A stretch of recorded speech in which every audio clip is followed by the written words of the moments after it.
Currently in progress, episode 19. I am upstairs at the Pale Blue Smokehouse with Brandon Hodgins. He is going to do a way better intro for himself starting right now. So stay tuned with Currently in Progress.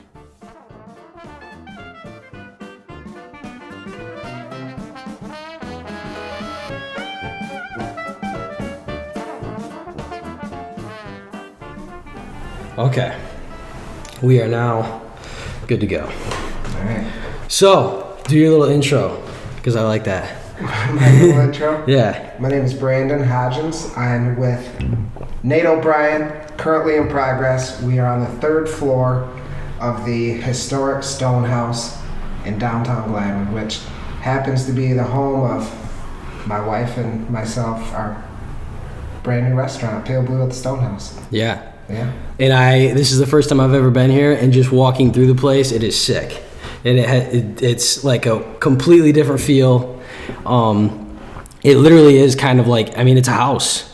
It's a legit, it is actually a house. So when you get in here, like, it just feels like you're at home. Like you're just walking into the kitchen, and then you're at the dining room, and you're ready to go. Yeah, it's a good feel. It's good vibes. It's all good vibes. It's awesome. Well, let's actually just start with this, but like, what got you into this? What got you into this, like the Stone House? Well, what got us into the restaurant business to begin with? Or? Yeah. Let's start with that then, yeah. Either way. Well, we sort of got tired of working for other people. Is really Fair. what it came down to. Not that we had any issues with the people we were working for. You just don't. Yeah. But it was time for us to do something for ourselves. You know, we had 20 years of working for others and building other people's brands and putting our energy into other people's focus. And we wanted to, start putting that energy into our own. One big thing for me is I was working in Midland. I loved what I was doing. So did my wife. She was working in Midland too. We started having kids. Mm-hmm. And what I realized, working in Midland, living up here, I could never pick up and drop my kids off at school because I would work till 5, 6 o'clock. I'm always relying on somebody else to be to the school at 3:30 to get the kids. Yep. And I just wasn't cool with that long term. So we decided to do something where, first and foremost, we can be there, we can drop our kids off, we can pick them up most days of the week, and sort of take control of our own future. Is the whole idea. Yeah. Like family first, and actually like doing it. That's cool. Yeah. Now you don't do that with the hope of working less. Oh no. Found out, yeah. But at least you're in control of it. Yeah. And it's a trade-off. Like, it is. Yeah, you get that, but you also have to put the work in to get that. Get that family time and being able to pick them up. That's awesome though. That was the trigger. Because there's always a trigger, and it's just like there's always one thing that you can kind of be like, okay, like I really want to do that. Yeah. How do I do that? That was a big sticking point for me. Yeah. For sure. And I was working inside, which I was in the production industry. I was doing creative writing, which is what I worked to do for so long. That was my goal. And I got there and I loved it, and I gained a lot of great experience, and I met some pretty amazing people. It got to a point where I was just indoors all day long. Yeah, and that just bugged you. And I was staring at the computer screen all day long. And it started eating at me, man. Mm-hmm. Like I felt like I had to break out of a cage, and take a risk. Just do something a little bit scary. And with the windows here, you never feel like you're in a cage. Yeah, I don't have a boss anymore. Yeah, except for my wife, so I can go outside any damn time I want. There you go. Which is cool. I like that. It's a big deal for me, Yeah. Freedom. What? So you were in the digital. How did you get what made you so passionate about food? Well, I started just doing barbecue in the backyard. Yep. And that was before I even met you. Yep. So I was doing that long time, yeah. 15 years ago, yep. Probably. And I just got fascinated with cooking with a live fire. So it didn't really matter what it was, if it was grilling or traditional smoking or what it was. It was just the science of the fire, the management of the fire, and the results that you can get from that. And I think a lot of it for me was just the rugged nature of it all, because fire's badass. You know, it's fun. Like I love dealing with it. Yeah. And I really enjoyed learning how to manage it effectively and use it in different ways to cook good food. Yeah. And that's sort of how the barbecue side of it came about. Now my wife, she's been a cook forever. She's been a home cook. She learned from her mom and grandmothers, and she's been super passionate about sauces and soups and gravies and desserts and all sorts of stuff like that. So the idea initially was, well, someday we're going to maybe have a soup truck. You know, we're going to have just like a little soup truck. She'll make soup. We'll run a business together. It'll be fun. We'll do it mobily. And when it got time to get like real serious about what it could be, Pale Blue is what we ended up doing with and what ran with. Yeah. And then, so how'd you get to the stone house? Because weren't you somewhere else before this? Yeah. So we started in 2018 as a catering company and a mobile pop-up business. So we actually leased space in a commercial kitchen over in Harrison. Okay. So that was our commissary. And then we had our tent and our smoker that we would haul to the weddings or events and cook on site, and that's how we started the business. We thought that it would be very important to just get our food in the mouths of as many people as possible. Yeah. So I had this little hashtag I started using and this little slogan that eating is believing.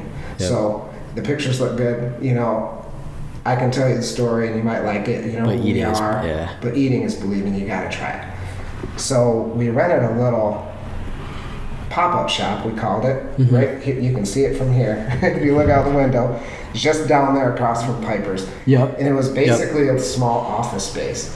And what we would do is, I had to go through this big process to get permission to park the smoker on the city lot behind it. We would basically treat our pop-ups like a catering event. So we didn't have to have a kitchen in that little building because we had our kitchen over here. So as long as we prepped everything there, we had a mobile license where we could cook on site. Yep. And we just set up basically like a catering buffet in the office down the road and started putting it out on social media. And we're going to be here with these foods. Come try it. Yeah.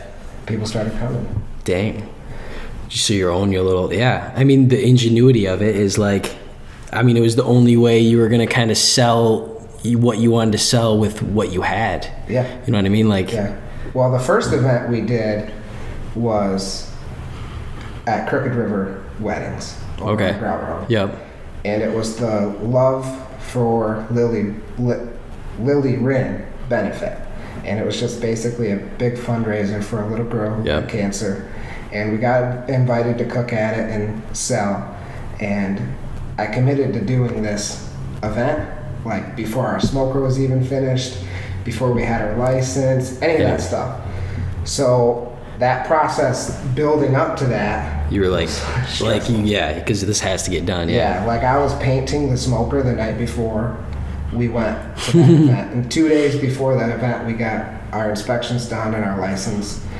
So you were cutting it close. Yeah, real close, and we had never done that before. Well, It's like even now, 4 years later, almost 4 years later, every day there's still something that you've never done before. Yeah. Like you just gotta figure it out. Yeah.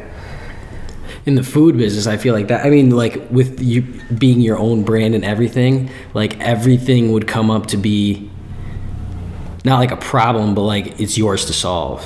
Like literally everything. So you look at it as an opportunity. Yeah. In that regard, yeah. Which isn't always super easy. No, especially when you have to make that many decisions, it just gets old to be able to have to do that constantly. But you got to remember that that's the freedom that we were seeking to begin with. Yeah. Right. So that freedom to do that, you're still going to go through the shit, especially Can I say shit? Yeah, go ahead. Especially when over 2 of our 4 years in business has been COVID and supply chain issues and crazy inflation. Can you even be open? Yeah, like shutting restaurants down, like people just clenching their wallets and not spending for months and months. And that was time. So how many? And that was the 2 first. You started in 2018, right? So you had the first 2 years like going. Like, did you like? Was it right in the middle, right at the beginning, or? Well, after that first, so the first spring and summer, we did all mobile. And we catered. So we didn't have a brick and mortar location yet.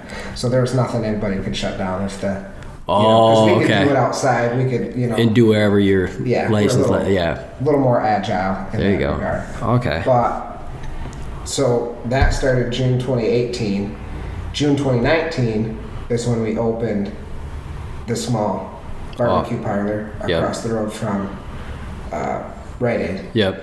That was the real restaurant. We had the kitchen, and it was sort of a takeout shop type situation, and that was just our intro into the actual restaurant world. Side. And we operated that until March 2020 before the pandemic hit. So but still, when you're a business, like, you're still figuring it out. Like, no, you're still so early, and I want to know like how early when that all hit, because that's just where that happens on the timeline is detrimental to what, like, if it could have been right when you started this place or anything where you automatically have all that debt to take on, like, that's scary of a like just dream ruined on the sheer fact of COVID's bad timing, you know? Like, right now we're to the point in March of 2022 where more of our existence as a business has been through COVID than anything else. That it hasn't been. So we're 2 years COVID now. So I mean, you're in a small town.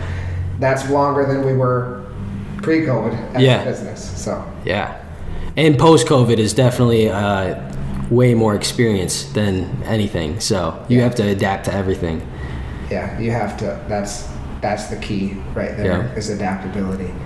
And I think. And I don't know yet because I'm still figuring it out. We'll find out. Maybe I'll learn this year for sure. But I think adaptability and that creative way of thinking is why we're still alive. Because a lot of restaurants are married to a very specific service model, a very specific menu, and you go into that place and the menu's the same as it was 10 years ago. You know what you're going to get. You know exactly which consistency, that's important too, and that's really, really hard to do. Turns out. I didn't realize that, but it's really hard to do in this business, especially when you rely on people to make everything every day. Make the food as good as you make it. Well, as good as we hope to. Exactly. We try to.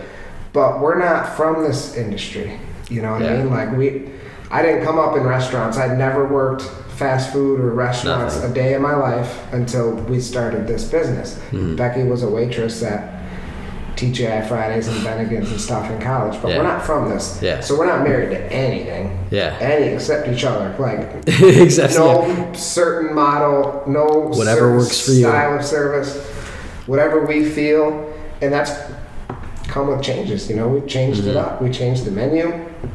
If something's working, we double down on it. If it's not, we cut it. You know, and I think that's helped us. For sure. Not being married to stuff is definitely, like, if you can understand, like, look at what you're doing and, like, hey, if it's not making us money, why are we doing this? Or why do we keep fooling ourselves into thinking that this is going to work when it's showing us it's not? And I think social media has helped with that a lot, because you can, very early on, there was a mystique sort of surrounding Pale Blue. Like, what are they going to do? You know, like, what are they going to serve and make this week? You know, and the fact that they didn't have all the answers, our customers didn't know for sure, made them want to think about it more. It did. It really did. And we heard that a lot, and it made them check in. You know, it made them go it's like, what is it? Because, like, I might like this. I might even just, like, see it enough just to try it now, because I've been looking at this thing for 3 days in a row, waiting for you to tell me what's going to come out. Yeah. That is a pretty good idea. Because it builds that anticipation for it. It does. And that worked really well up until basically the Stonehouse. Mm-hmm. Because once you get into a place like this where it's a more traditional restaurant, full-scale restaurant, sit-down dining, all that. You gotta have table service and all that. It turns out that consistency is even more so important. And the reason why, I think, is because we're attracting a lot of new people who don't know me and Becky. They don't know the story of us in the past 4 years. They don't know Pale Blue's origin. They just heard about this beautiful house with some good food, and they came to check it out. So they have an expectation where our loyalists are people who are from Gladwin, who have been supporting us from day one. They're like, they're on the. You got to with us. You know what I mean? Like, they expect us to change things up. They expect us to innovate and do different things, maybe even from week to week, and they're good with it. Like, they support us in that. They like that about us. But not everybody that we've brought here understands that yet. Yeah. So I think consumer education is important. You mean teaching the people that work here, or teaching both? Both. Okay. The customer. The customer too. Yeah. No, it's like, I mean, it makes you kind of think too, because you always have. You can never, like you said, you can't be married to stuff, but you can't rest on your laurels the whole time when dang, I can't even think straight. No, but you can't just rest on your laurels when it comes to that, because every single person that comes in is a new customer, and like you said, if they're from out of town, you have to prove that meal just as much as you have to prove the last meal. So your consistency always has to be on. Yeah, which is incredibly difficult. Yeah, especially so how much, like, your kitchen downstairs, do you have like a smoker, like the same way you cook normally down there, built in and everything? It's or outside, right out back. Yeah, so you have the same, overhead coverage, and all of the barbecue is 100% wood fired. Yep. And we make it in small batches still, just like we did the day we started. All of our sides are handmade. All of our sauces are handmade. Everything is from scratch. So there's nothing that you guys don't make. Pull from a bag, or we make it all, which is tough too, because that's labor intensive. That takes a lot of people in a very challenged labor market. But thankfully, our core group of cooks is solid. They've been with us. I mean, we have some people who have been with us since the day we started. And that's like unheard of today. Yeah, especially in that field, like, you have so much turnover in that. Yeah, and COVID accelerated that aspect of it too. I mean, when COVID hit and dining rooms started getting shut down, restaurants started closing for good, thousands of lifelong restaurant employees just fled the industry. Yeah. They went to the cannabis industry, or they went somewhere where people are making more money than restaurants. Yes. And they didn't come back. They left the restaurant, and they're the hospitality industry. They found something better, and they didn't come back. You know what's crazy? I don't know if you know this, but you know exactly who did that? Adam. Okay. I was about to say. I was like, okay. And I'm like, yeah, go right ahead, because he's a manager over there now. Like, he's higher up. Awesome, like, I talk to him all the time. I actually cut his hair. Really? Yeah, like, dude, on the dot, like every 3 weeks. He'll text me and be like, hey, you need a haircut? And I'm like, yep. I'm like, okay, cool. I got you. But dude, I talk to Adam every once in a while. It's been a minute now. Yeah. I love what he's doing over there. He's awesome. It's like, when you see that, when I first heard what he was doing in that industry, I'm like, I was just so happy for him, because it's like, he found what he's supposed to be doing. Not everybody finds that. No. People search their entire life looking for what it is that they're supposed to be doing and never find it. Yeah. That's sad. Yeah. That's sad. And it's like, when I saw him growing marijuana and working for like this company that's up and coming, like doing really big things. I'm like, dude, Let's go. Adam found it. Yeah, I'm so happy for him. He went through like a whole transformation too, because he lost a bunch of weight. He's gotten like super healthy. He like ran a shit ton and everything. Like he like had a big glow up real recently. That's awesome. Shout out to Adam Hall. Yes.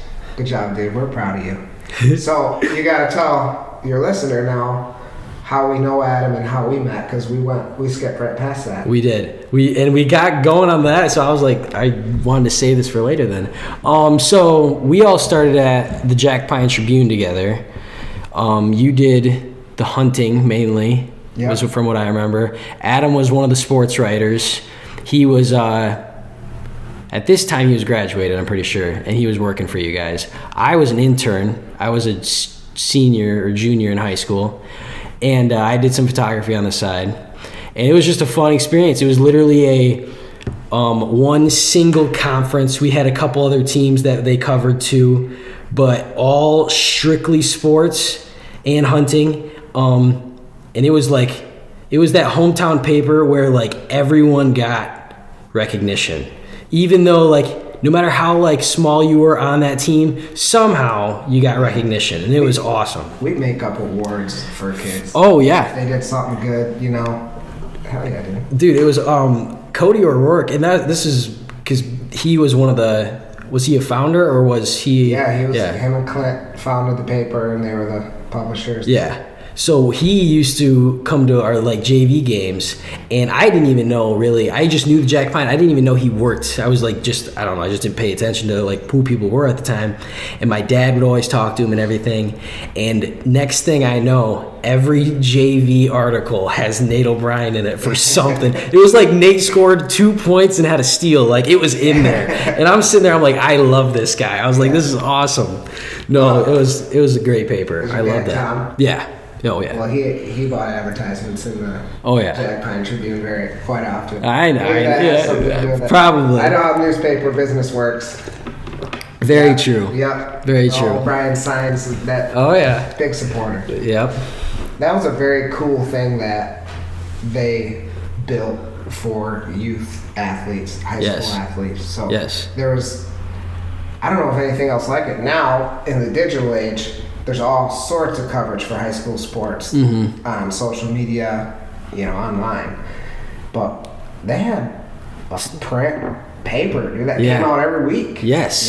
Just for high school athletes. Yes. That's great. And there was they would go so in depth on it. There was one of my favorite ones was before football. They would pick like they had gunslinger, trench hog, bullhorn, I don't know, like just whatever your typical positions, and they would straight up rank these high schoolers in the conference. So you'd have the Beaverton quarterback at 6 or something, and then the Gladwin at 4, and blah blah blah. And it's like it wasn't based on the team at that point. It was only based on the player and what they knew that they met from who they've covered, and it was like that was cool. Like, it was like Sports Center for 17-year-olds. Exactly, and it was just like you had all. I mean, you got your picture and you got your little write up. It was awesome. And they were ahead of their time on the graphics side of it too. Lauren Dassey in there, and they didn't. That's another cool story about just starting something and figuring it out. They weren't all graphic artists, to begin with, but they'd spend hours cutting out these athletes' photos and doing cool stuff with the graphics to make them look just badass. Yeah, it was all Lauren. I mean, when I was there, it was, from what I saw, I would literally give Lauren my pictures, and he would just be like, hey, I need you to do this tedious one thing for me because I don't want to do it. And I was like, cool, I get to learn Photoshop for a little bit. Sure, I'll do this. Yeah. So it was fun. Yeah, it was so fun. So I had finished associate's degree in journalism and emerging media, and I was freelancing at that time when I showed up to the Jack Pine Tribune. And I'd written in some regional magazines and some local newspapers, and I was just starting to try to get my feet wet in like the national magazine space where I could get broad circulation. Yep. And I was still sort of working on that when I came to the Tribune and said, hey, I have an idea. What's wrong with it? Outdoors, lifestyle section inside the Jack Pine Tribune. Can we make it work? So I talked to Cody and Clint, and we brainstormed and eventually just started an 8-page tab that went inside that newspaper, and I would cover local outdoor lifestyle events much like we covered high school sporting events. You know, I talked to kids who caught a big fish or killed a big deer, and we do brag boards and I mean, 8 pages worth of content for hunting each week. Yep. That's awesome. I do remember that, and I remember it being on the inside. I wasn't big on hunting at the time, so I didn't really read it that much, but I still liked the fact that you had a sports page and you still had almost a second paper being the hunting one inside of it. Yeah. Which, I mean, in that time when we had, because that was later, like that was closer to when I was there, obviously, because I remember that, but it would have diversified the paper in that time too, when it was not doing as well because it got shut down recently, or I don't know how close the hunting part was, but it got shut down within the year I was there. Yeah, I don't know, that was like 10 years ago, I think, wasn't it? It was, yeah, I mean, it would have been in 2013. I think I was there for at least a year. Before I went, more. Yeah. And then it sold. Yep, and then it So we were... sold to Midland. Cody and Clint were taking their lives in a different direction. Yep. They were doing their own thing, and it came time for them to sell the newspaper. You know, it was important for them for it to stay alive. Yeah. You know, if they could keep it alive, they were going to. Try, yeah. So they worked to deal with the Hearst Corporation, Midland Daily News. Yep. Sold the newspaper. So the newspaper became part of Midland. Sort of overseen by the Midland Daily News. Mm-hmm. They kept all of us there. We worked with them in Midland every once in a while. We'd have meetings, and they let us just sort of do our thing. They made some small changes, but they let us sort of do our thing. Yeah. I became sort of the editor, just copy editor, to oversee all of the copy and make sure everything was, you know, good to go, spelled correctly, yeah, written well, and all that. But that didn't last long. No. So I think it was only a couple months after that. It was pretty quick once we knew that it transitioned from one to the next. Yeah, it was a couple months after that. Tim, the guy that sort of oversaw everything from Midland Daily News, came to our little office there. I was there that day. Were you? Yep. And he sat us all down. He's like, "This is your last issue," and we're like, "What? Yep. What's going on?" So yeah, I don't know. It's unfortunate, but the paper held its own. So you know, we sold advertisements. Everybody there sold advertisements. You know, so there was no unitasker. There was no one-trick pony on that team. You know, we all sold ads. We all did what we could to keep it rocking. But yeah, I don't know. Maybe they bought it just for our market share because we did sell ads. You know, and I don't know. It's hard to say. But it was at a time. We gotta remember. Yeah. It was at a time where tiny newspapers, local hometown newspapers, were getting gobbled up by bigger media entities every day. Yep. You know, it was happening. So with social media and everything, it was bound. And I don't know about you, but I don't see very many papers anymore, like physical papers. Yeah, I mean, a lot of them are online. Yeah. That started. That started a long time ago. There's always going to be people who want to turn a page. Yeah. You know, there's going to be those people, and the newspaper will never die completely. I don't think. There's always going to be small publications, but a lot of them got eaten up, and we were one of them. So what I wanted to start the podcast with earlier was going to be, I don't know if you remember, I mean, I hope you remember this, but you had a little thing on Z93, I think, where you got to talk about sport, or like the Jack Pine Tribune had like a little slot on there. Okay. And then you were the one that did all the recording for it. Yeah. And then Adam told you that I knew stuff about sports and that I was like a coach's like thing, and then we do like Nate's coach's corner or something. Yeah. And we did it once, and it happened, and I was on the radio, and I fucking loved it. Yeah, it was good. And I remember that was one of the craziest things, because that's pre-pubescent Nate. So I'm sitting there, and it's like, dude, my voice is not gonna sound good on this, dude. And you're sitting there, you're like, no, you'll be fine, you'll be good. And I'm like, dude, no. Like, I know, I've been on Xbox Live. Yeah. I know what my voice sounds like. I'm just pumping your tires. Yeah, like, that's all.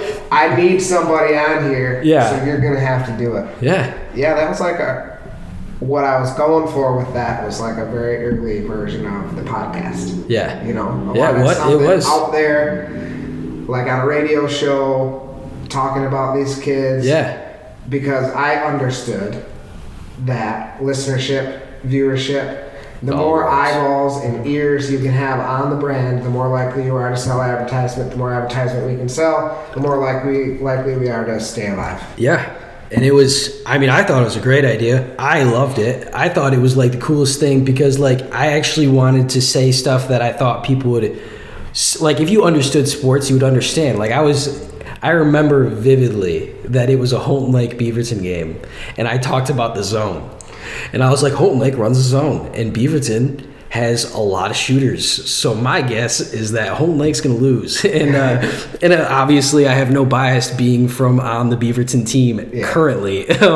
But it was just fun. Like, I remember talking about that. I was like, that was so cool to be able to like say that on the radio, rather than like just some like, oh, Beaverton's gonna win by this. Yeah. Like, you gave me my time. It was good. We made little brand new broadcasters. Mm-hmm. Yeah. It was the start of this, kinda. It was what's kind of cool.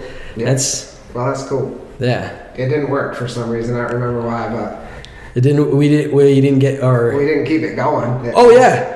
I don't, because that was right when I got there. Yeah. We started that early. Yeah. So how long did it? I don't even know. I thought it was like a 3 or 4 minute stint on the radio, and then I definitely, like, you only gave me like a minute. You had other stuff already planned, so I was like, I'm pretty sure I had like a minute to like rattle off the whatever games we had that week and like what I thought.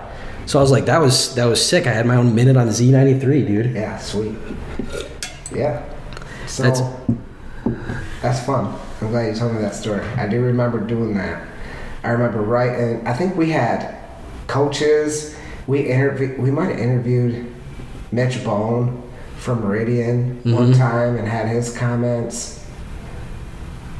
Yeah, I remember that. That's good. Cool. There was and then this is, I don't know if you remember this, because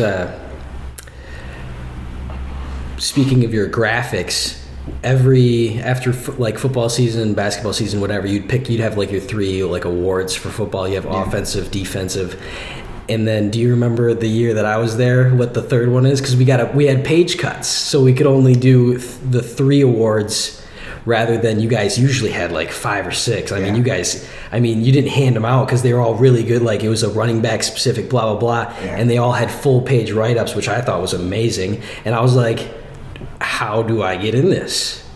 And I came up with the Dark Horse Award. Dark Horse, yeah. And I don't know if you guys it didn't seem like you guys had a meeting, but I told Adam, I was like, hey, Adam, Dark Horse Award, and I'll nominate myself. And he's like, okay, but I got to obviously run it by the guys and blah, blah, blah. And he's like, oh, and he told me right before like the thing came out, he's like, yeah, we really didn't have much of a conversation. We kind of forgot, and you were the only person we could think of for a dark horse. So looks like you got it. And I was like, yes. That happens in the business sometimes too. Yeah. Headlines, you know. Yeah, you got to do something. Done. I was like, screw it. At least it's a good story, like dark horse story. Like, you know, it's not like I just randomly made something up just for me. You know, you got to give it like other people a chance for it. That was one thing that was cool about that little outfit, was that everybody's ideas were listened to. Yeah. You know what I mean? Like, we'd have meetings and nobody there was shy.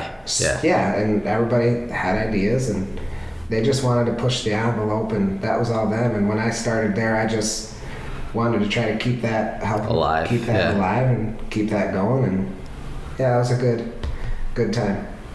Then they shut it down. and Haji was forced to figure out what the hell I was going to do next. I still wanted to be a creative writer. Yep. I didn't really want to stick with the newspaper industry necessarily. I wanted to do more creative stuff, not necessarily reporting. So, So what'd you get into then? Because I'm pretty sure I know one place you worked at after. So I went to Rusted Rooster. Yep. In Midland. Yep. Like immediately after that, pretty quickly. Pretty quickly after that, and I remember I'd been watching their stuff, and I loved their writing and their style of production, and I wanted to see if I could weasel my way into Fit in that somehow, world. yeah. And I believed in my capability to actually do it and write creative scripts, but it was outside of the realm of anything that I had done before. So, I mean, you got to try it at least. Yeah. So I remember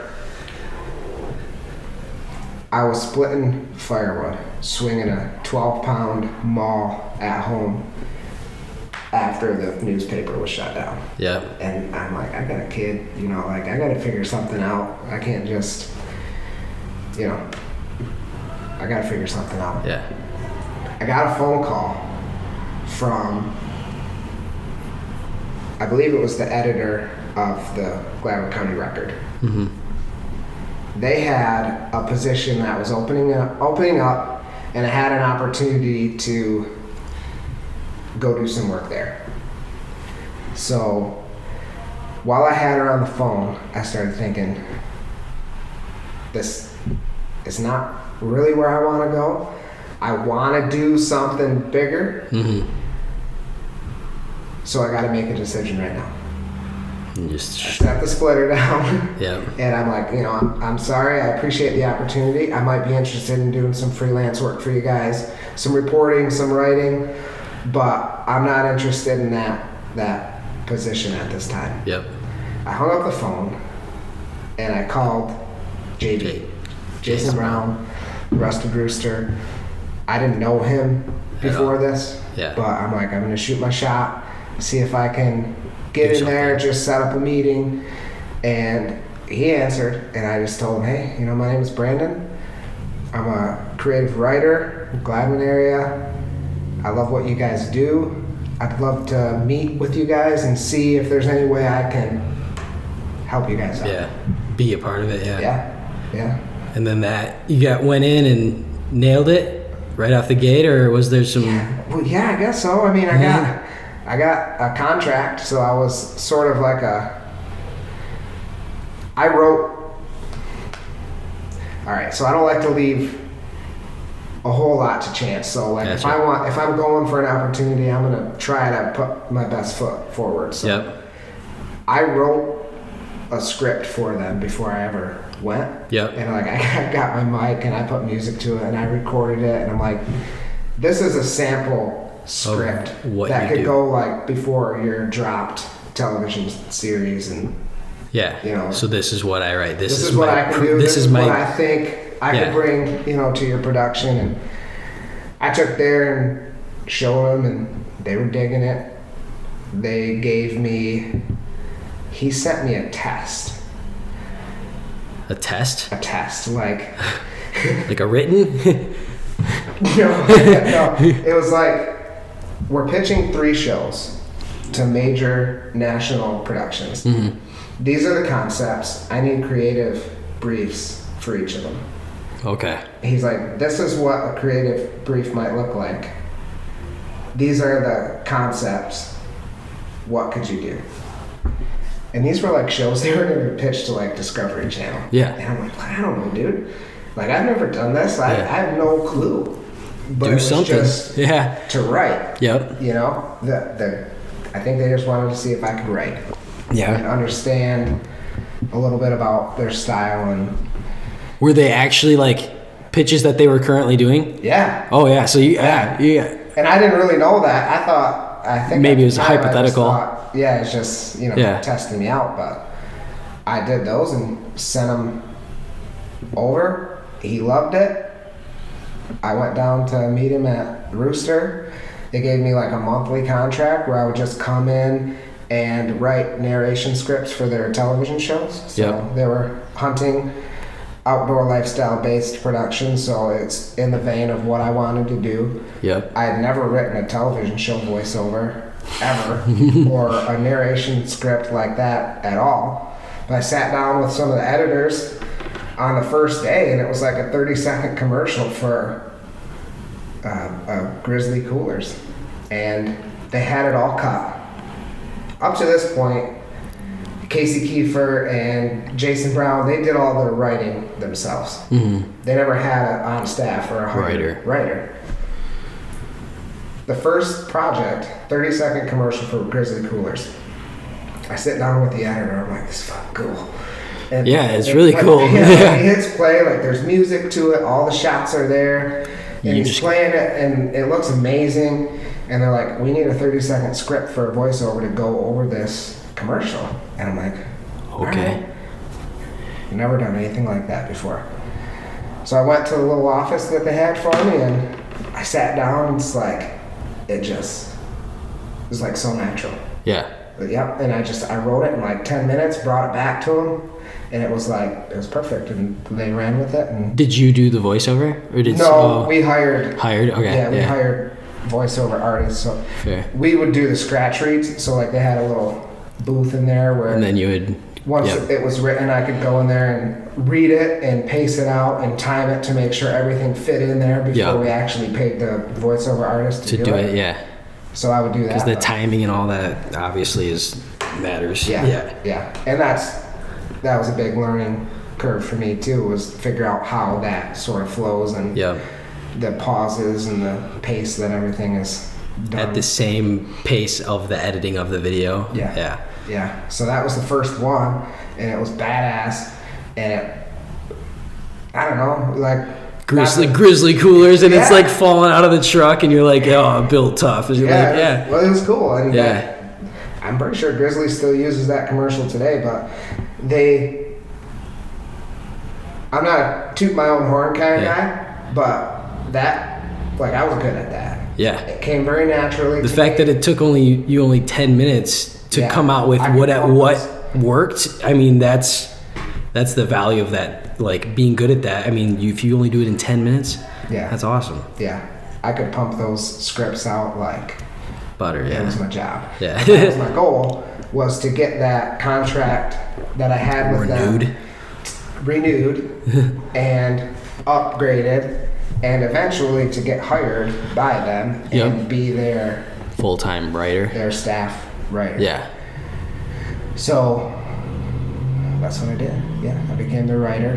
They hired me full-time. I think I was there for a couple months before that position was offered to me, and then I basically, just like a little cockroach, I'd go to every little corner of the business and find out where I could help. So I think maybe they didn't know how bad they needed a writer until one showed up. Because there were so many things that they were doing that needed the written word. There was the catalogs and ad copy and the voiceovers for the television shows and the commercials and all those things needed So I went to everybody that was on that production team. What are you working on? What needs written? And how can I help? I help them out. So I kind of, with their help and support, created an opportunity, a position, and helped them realize, how they needed it. That's crazy that you literally, like, you got into first of all, you just had the want to be a part of that. And then you're like, well, now if I have the want to be a part of it, how do I actually be a part of it, and how do I make myself consistent enough to do that? And then you just kept being there, you kept doing what you needed to do, and you got it. That was fun. And it was easy to want to do that there because there were so many talented people there. And my journalism background helped me work into, take my skills into that industry, because journalism at that time, just like we mentioned with the newspaper, it was shifting. it was journalism and emerging media, not just newspaper writing. We're not just sitting down and writing. You have to learn how to take videos. This is how people are consuming their information. Emerging media, Emerging media. It's photos, videos, all sorts of different, social media, online, digital outlets. Yeah. So I went through the media classes. I learned all the basic lingos and, the basic techniques to where a journalist could provide all different types of media to their reader. Yep. So I took that there with them. So when they, said, okay, we need a close-up shot, or I understood their terminology. Yes. I just had to immerse myself in the process to really figure it out. Yeah, because camera stuff, I'll tell you what, camera stuff's hard to figure out if you don't hold a camera. Yeah. You will never know what all the inner workings of it unless you do it. Yeah. It's so focusing and even zooming in the lens. People just can't even do that at the simplest level. It's nuts. So I made it, and they had people who that was their entire job. They were camera operators or they were editors. Mm-hmm. And when I started, I've always been a storyteller, so I've started to believe that I did maybe have the ability to help produce these stories without being the person behind the camera. Mm-hmm. So I made that a goal of mine. I want to be a director or a producer of some of these projects just from my ability to see the story and tell that story, and then help the rest of the team turn the written word into what you see on the screen. And what opportunities did you get to do that? I became their creative director. So then for just an example, what would you say you worked on? What was a project as a creative director? So the biggest part of it was utilizing the best talents of the team that we had there, and organizing it all and putting it together and pitching those ideas to the client, because ultimately somebody's paying for that project. So they have to be okay with that creative. What you do, the plan. So I would organize the team of field producers, camera operators, editors. We would have creative meetings, and those were just shit flying everywhere. These are some seriously creative people, and they know that business very, very well. So that was fun. But we would just close the door in a conference room and just figure out what we feel that creative should be for a project. Say it's a short film. We did one for, my favorite one I think was for Scientific Anglers, which is a fly fishing company. They're a Michigan base. They're actually based right in Midland, but they're a global fly fishing company. Great group of people, great product, and I love to fly fish. So that was pretty cool. But basically the process is I would need to figure out what the client wants and needs. Communicate that to the production team. Come up with an idea with the production team collectively together that we were going to then pitch to the client. I would take and write all of that down. So I'd come up with shot sheets and the creative direction of the entire project. Write the creative briefs. I would write the scripts and just try to paint that picture for the client.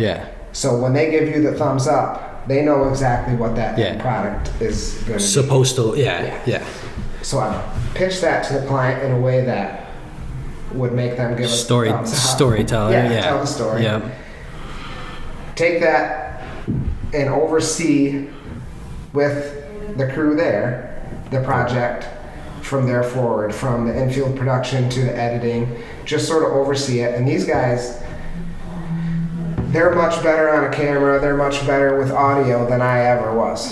So their creative decisions in those aspects of the project are worth a lot more than mine were worth.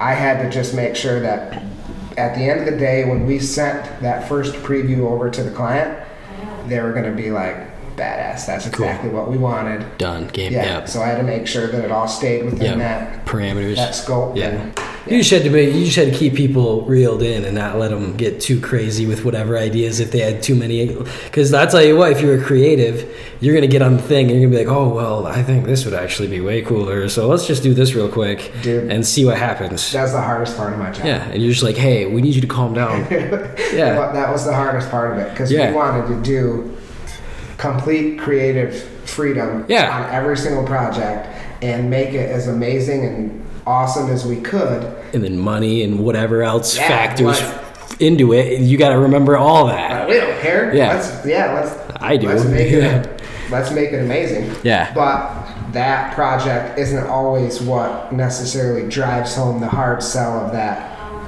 product. Yep. So our goals as a creative team they're our desires really, and our ideas aren't necessarily always in line with what the product vision. So exactly mediating those two is the crucial part. Is probably, I mean, honestly, when it comes to having a creative manager, that would be the managing part of it. Like you have to manage creativity, and like to manage creativity, you obviously know the field. It's not a simple task to say, like, and that's another thing. Like whenever you make creative stuff, you always look back and like, oh, I could have done this, I could have done more, I could have done more. So now if you get in that field where you're like, oh, well, now I can do this and I know I can and I have the ability to do it right now, they're all going to be anxious to do it. And that's the thing too, is creatives just inherently are hard to manage. Yeah. They're creatives. Yeah. Like they're not, as soon as you try to put a creative person in a box, they're out of it. They want to, You know, they want to get out even more. Yeah, which I think is part of what happened to me in that position after a few years. I think I did it for 4 years, close to 4 years. And I love that opportunity. I learned a lot. I went to some pretty awesome places. I met some really awesome people. Some of them are still great friends. Mm-hmm. You know, a lot of them I still communicate with today. But that business was so busy and so demanding from just a workload standpoint that the goals that really got me into it initially, I wasn't able to realize anymore because I worked so much. Yeah, you couldn't do what you wanted. I went 2 years without fishing because I was writing about fishing, so much, and the irony. Yeah. And my wife spent about 10 years working for Dow as a sales marketing person. Mm-hmm. She's her bachelor's in business management and marketing. So there was a big switch up at Dow around that time. She ended up losing her job. And I was at Rusted Rooster. Rooster had a sister company called Hatch Marketing. Mm-hmm. And the Hatch Marketing Group did a lot of the catalogs and websites and different things like that. So aspects of marketing and the building of a brand that weren't necessarily video. Mm-hmm. Hatch Marketing Group did that, and they were in the same building as us. Becky actually ended up getting hired by Hatch Marketing Group.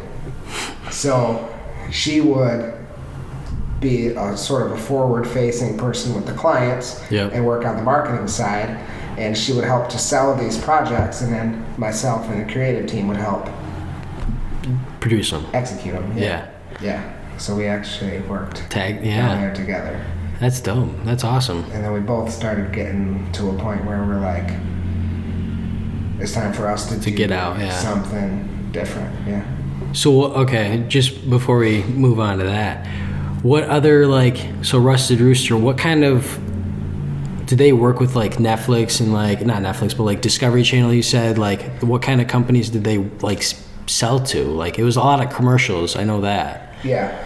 So some of the networks were the Outdoor Channel, Sportsman Channel, and then there were a lot of big companies that offered outdoor hunting, fishing related products that we would produce commercials for. That was a big part of it. Yeah. So there's a lot of companies, for example, that own a shitload of products within that space. So say you have a company that they sell scents and gear and calls and clothes and all sorts of stuff. Mm-hmm.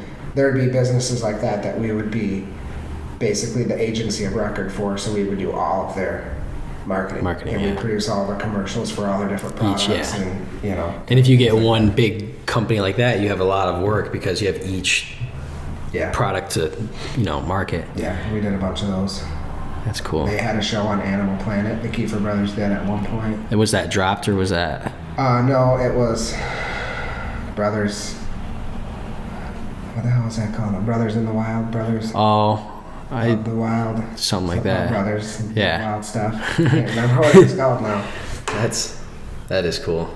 Yeah. And so to have them be consistently and because so then what was dropped on what Outdoor network? Channel. Outdoor Channel. Okay. Yeah. What goes into getting how much in the side of it were you to pitch those ideas, pitch those show ideas? So what kind of early on, pitching shows was my first test. Yeah. Remember when he even gave the writing contract, writing that pitch, and then eventually if there was a really big project, sometimes they would do it themselves, but most of the time they'd meet with me and I'd write it all up for them, and we'd meet with the directors at Outdoor Channel and the whole we did it all.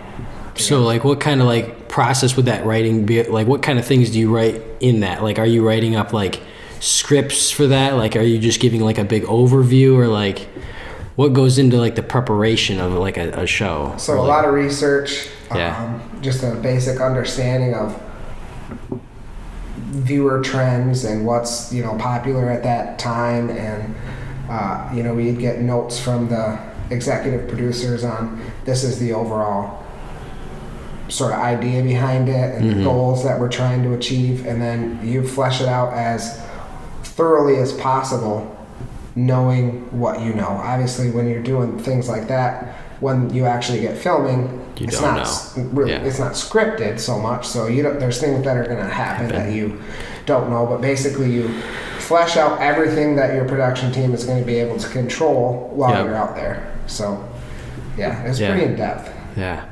See, so one of my big dreams now is, I don't know if you saw it, but me and my dad bought that a big shuttle bus. No, I didn't know that. Oh, so I'll show you real quick. But we bought a big shuttle bus and we've been decking it out, and I'm in the process now. I'm buying it off him, and I'm gonna deck it out even more to make it completely off-grid livable. And I would really like to travel for a little bit and do this docu-series that I have came up with, and it's called Go While You Can. And it would be about me going while I can, living in a van and doing what I'm doing. And then on top of that, the second layer would be meeting people that also did that and doing a mini docu-series of people with the maybe not living in a van traveling, but someone that say left to go to Europe when they were kids and just now got back, or I don't know, whatever higher end travel story. Yeah. Where they have to really cross some distance to do what they wanted to do. But that's sweet. Yeah. There's so many days where I've thought that's what I want in life too. Exactly. And me and my brother took that out to Cali recently. It would have been last fall. We went out it was stupidly only 3 weeks, but I got anxious and wanted to keep going to the next place, not realizing that my only cost was gas, and if I kept burning it, I'd have to go home sooner. So that was a poor choice on my part, but it was amazing. Yeah. Just driving out, literally just the drive to California was worth it. Just seeing what you saw, and completely anything you see in Michigan, you will not see out there when you drive on a road. You have to travel. Yeah. Yeah, it's important. super important because it's so much perspective. Like the instant you create distance between you and everything else, it's just like literally none of that crap matters anymore now. The fact that I'm 2,000 miles away means it doesn't. Yeah. So it was cool. You could say the same thing for the entrepreneurship journey and people who take big risks and go while you can. Exactly. What could that mean? That could mean so many things. Yes. It could mean travel. It could mean quit your job and start a business. It could mean who knows. Yep. Yep. Well, let's get to that. That's what we did. We quit our job. Yeah. That's odd. Yeah. And it was and this is so weird too, but like I quit that job and then went back 2 promotions within 2 months. Really? Yep. So they valued you a little bit? Well, I came back, immediately took the assistant position that was open because they've asked me to do that before, and I was so hell-bent on doing this trip. I was like, if I take an assistant, this trip doesn't happen. Yeah. So I'm not going to take it. If it's here when I come back, maybe. But, like, I was not going to do it. And then right when I did that, I was in Texas, I think. I was in Austin, Texas. And I was in Phoenix because I was with one of my buddies. Phoenix. My boss called me at the time, and he's like, hey, and this was the day after I called him and said, I'll take the assistant. He called me back the next day and says, hey, I'm going to be out of here soon. And if you're here while you're an assistant, I can put in a pretty good word for you, and I can know the boss, and I have a very good inclination that you could be the next GM if you came and did what you needed to do. And I was like, well, I'm in I'm in Phoenix right now, so you'll have to give me a week to think about this, blah, blah, blah. I call him back by the time I get to Austin, and I'm like, hey, I've been thinking about it, and I think I'll do it. And right when I said that, he's like, the fuck you are? He's like, I already knew you were doing it. Like, what are you even thinking about? And I'm sitting here, I'm like, you asshole. I was like, what are you doing? Like, but it was funny, and he's like, yep, you're going to come back, you're going to do this, and then you're going to, figure out what you want to do from there, but at least you're going to have money. And I was like, yeah, you're right. And at least I'm going to have money and be able to, do what I want to do next. Well, maybe that's what you need to catapult you into exactly that next journey here. That's what I'm hoping for. Yeah. And that's what I was like trying to lead into. But like to go on to make that film, and that's mainly why I wanted to talk to people like you, and mainly why I do this, period, just to get this kind of like experience in talking, experience in doing like that kind of storytelling, stuff like that. But I really want to produce something like that, and if I can get, even no matter what, all else fails, I put it on YouTube, and if it's really good, it's really good, and YouTube happens. But it would be so cool to like have that catapult the next thing or whatever, and blah blah blah. It'd just be cool to produce stuff like that people could see on platforms that everyone sees. Yeah, and maybe inspire somebody else to do it too.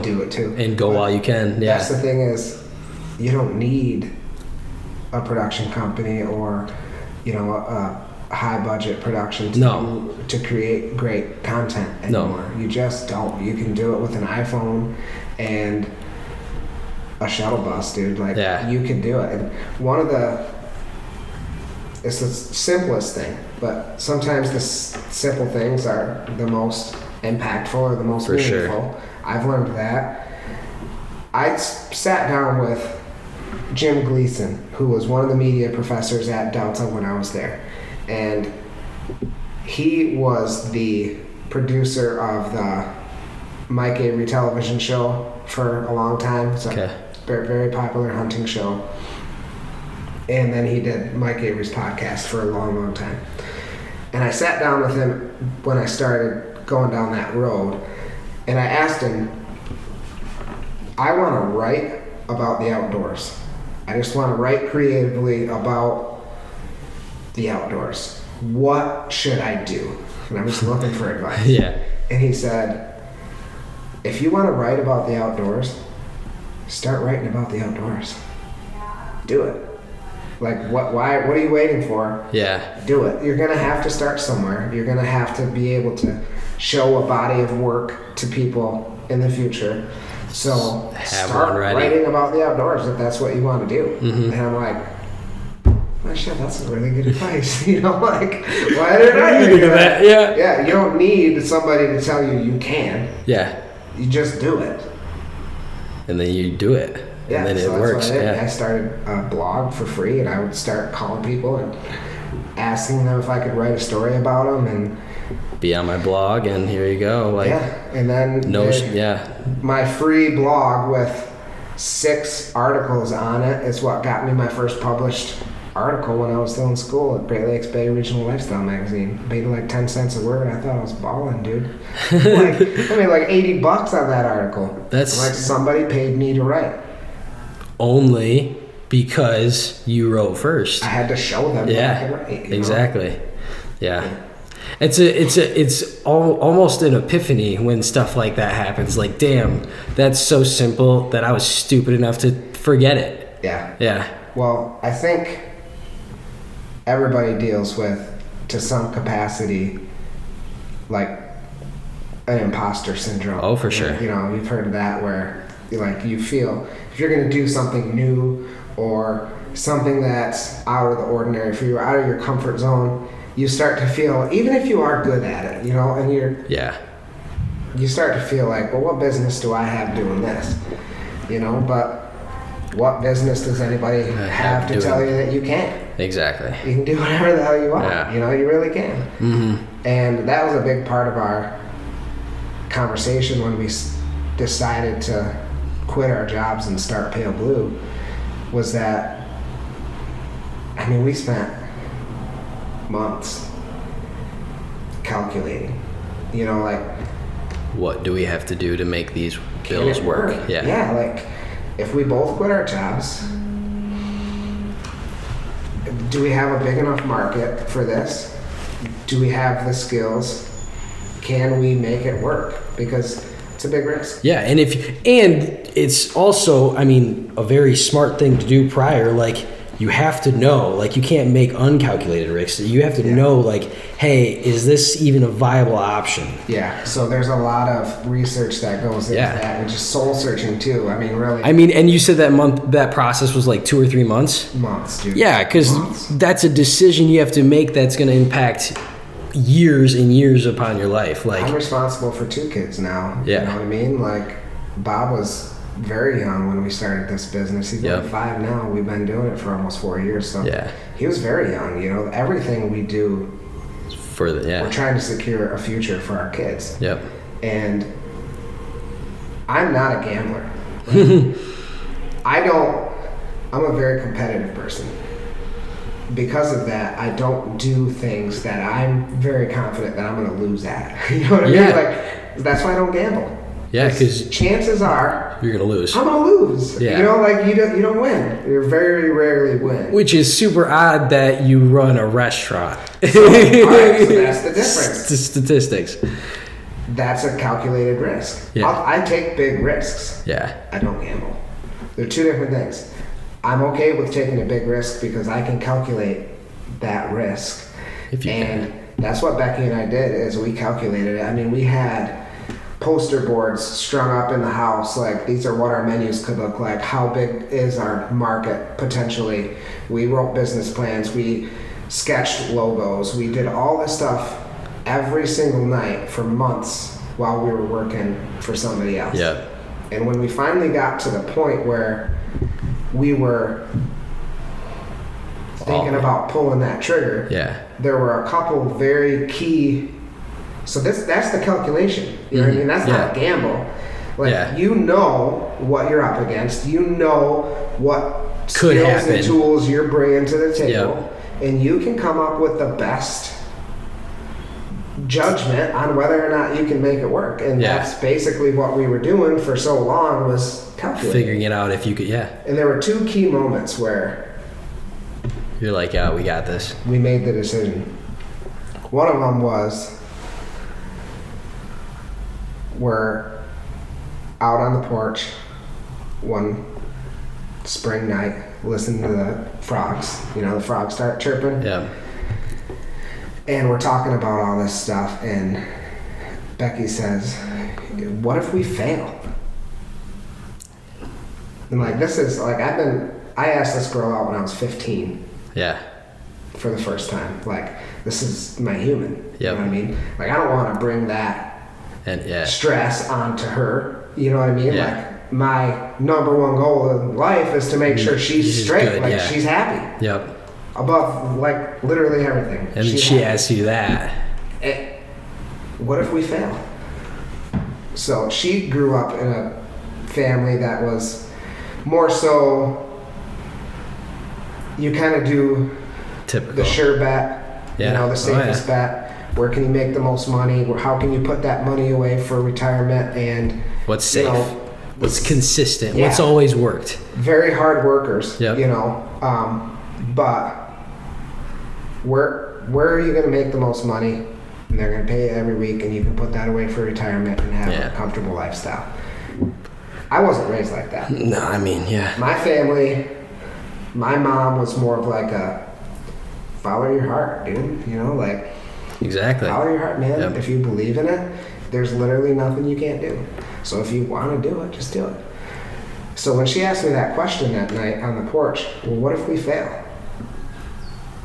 I said, it's still just me and you and Bella and Bob. They can't take that. Yeah. Like, if this whole thing fails, you're still and good. We lose everything, we start over. Yeah. We have skills. We have drive. We have each other. Yeah. It's maybe not that big of a deal. It's also the freedom of knowing who you are and who, like knowing that even if all else goes wrong, like, we are still good. Yeah, so we can have like a shuttle bus. Exactly. And as long as it's the four of us, like, we're good. Yeah. We'll be okay. Yeah. And it will be hard. We had no doubts about that. Oh, yeah. We had no idea how hard it was going to be, but we knew it would be hard. We knew it would be challenging emotionally, physically, financially. Everything, yeah. We knew it was going to be a big risk. But I think that was the first time that Becky ever heard that. Like, so what if we fail? We'll start over and we'll do something different, or we'll try again. Maybe we have to live in a van with Bella and Bob, but at the end of the day, it's still the four of us together. So who cares? Mm-hmm. And that was a pretty big turning point. Shortly after that, Bella was 6. She's always been wise beyond her years. She's 10 now. She's always listening, and she's always thinking. Yeah. And she's always got good ideas and good observations. For weeks and months, she's listening to us come up with these menus and designing the logo and trying to come up with a name and calculate this risk. She's watching us go through this process. And we're in the kitchen one day. She's working on her schoolwork at the kitchen table. And we're looking at a poster board, scribbling shit out and doing all this stuff. And she says, why don't you guys just do it? And I'm like, what did you say? You smart little kid. She's 6 years old. She's like, it's all you guys talk about. Obviously you want to do it. If you want to do it so bad, why don't you just do it? And I'm like, there you go. We sort of decided that we don't want our kids to watch us be afraid to do something that they know damn well we really want to do. Because then what sort of precedent do you set for that?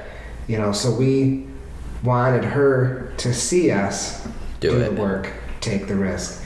So that next day, we put in a 4-week notice at Rooster.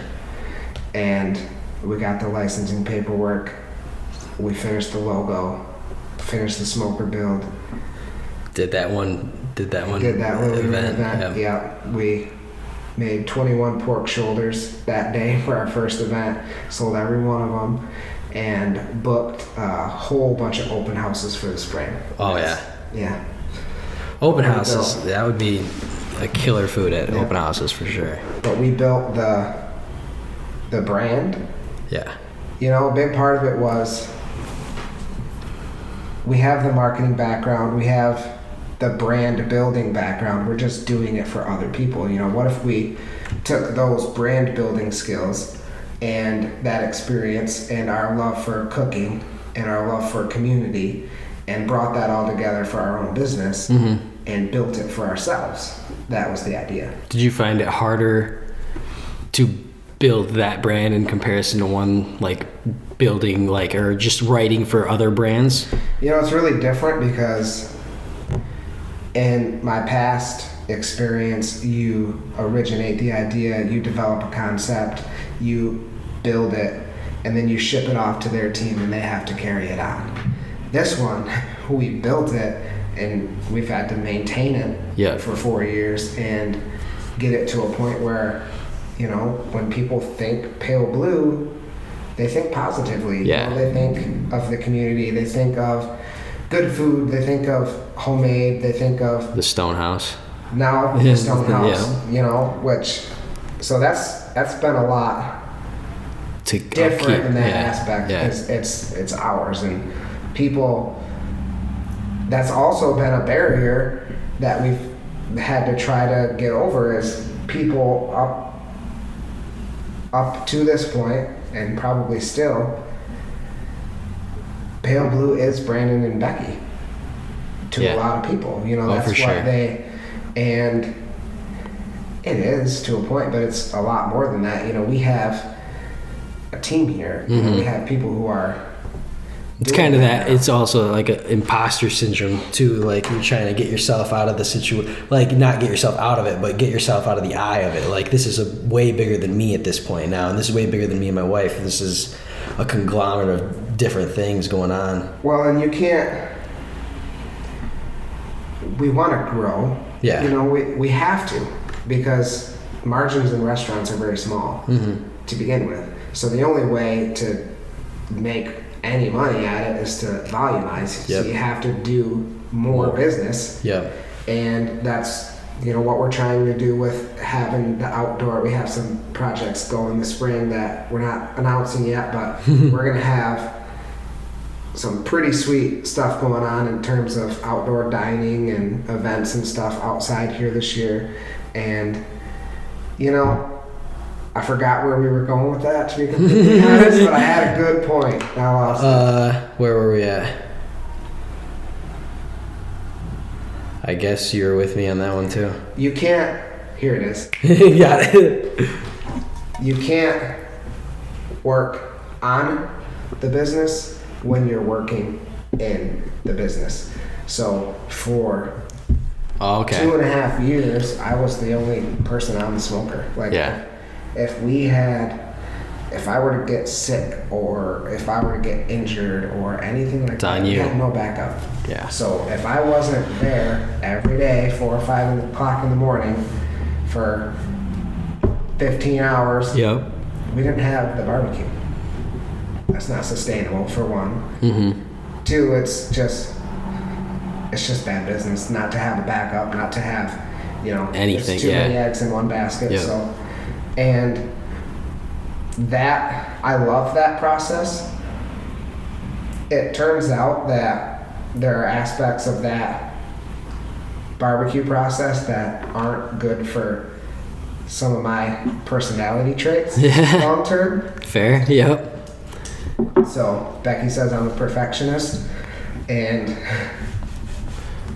if it's not working, that comes out big time when I'm on the smokers, because I'm always like, this has got to be good.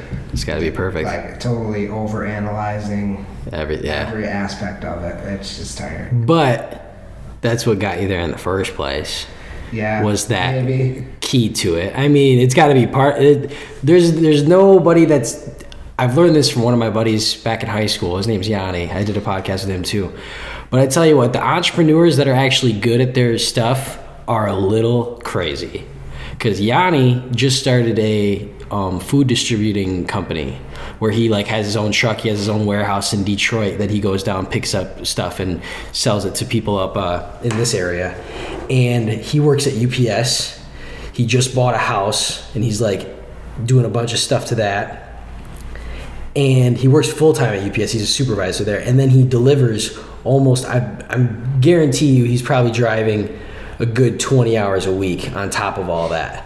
And like he'll snap me pictures of him driving and like monster, and like his face is like sunken and like needs to be sleeping, but his eyes and everything else about it is just like, I'm freaking here and I'm making deals happen. And it's like, dude, you are nuts. Yeah. Like it's, you have to have that kind of drive and have that kind of like stick to it, or else, I mean, you won't. It's true. Yeah. And I think in a business like ours, in order to build a team who's going to do this successfully, you have to have done it yourself successfully for many, many hours. And it's not even the fact that you learn all that and you get good at it, yes, but to be able to teach someone that this way, the reason that we're this good, and all these little things that I'm teaching you about how to cook and blah, blah, blah, like all that, like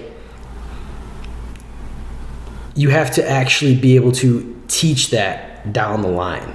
Yeah, and inspire them to want to maintain that same standard. And that's so hard to do, because no one, and you'll always, I mean, you've obviously probably heard this as a owner, but like no one's going to work on your company harder than you. Right.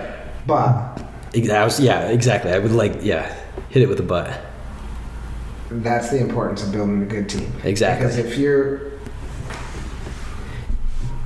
you shouldn't be, as a leader, so prideful that you walk in and, I'm the best at this, which is hard for me because I am a perfectionist. Yeah. And I'm not super easy to work for always, and I'm working on it. I really am. Yeah. My lovely wife has brought it to my attention. That's why sometimes I'm just like, I gotta get the fuck out of the kitchen, because if you get away from it, distance yourself. Perfect, it drives me nuts. And when that spirals out of control, what will happen is I'll focus so much on the 5% that wasn't perfect that I'll totally ignore the 95% that was amazing. Mm-hmm. And I'll constantly analyze how could we have done that better. Yeah.